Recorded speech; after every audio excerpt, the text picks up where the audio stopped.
ধুতুল গাছটা পুরো মাচা ছেয়ে গেছে।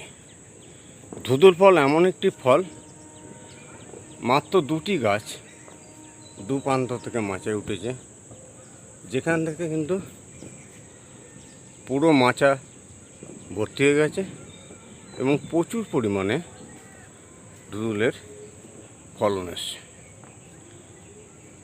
এখন আমি এই যে ধুতুল গাছ সম্বন্ধে দেখাচ্ছি, যেখান থেকে আমরা একটি বিরাট পরিমাণে উৎপাদন পাচ্ছি এবং রেগুলার ফ্যামিলিতে আমরা ধুতুলের ব্যবহার করতে পারছি। এখন মাচায় যে ধুতুলগুলো ঝুলছে সেগুলো খুব কম করে হলেও প্রায় 25 থেকে 30টা ধুতুল মাচায় ঝুলছে এককালীন। কিন্তু আজকের বিষয়টা আমি ধুতুল সম্বন্ধেই যেহেতু আলোচনা করছি, ধুতুলের এই যে বিশাল ফল, এত উৎপাদন, এর কারণটা কি? সাবস্ক্রাইব করুন এবং সঙ্গে থাকুন।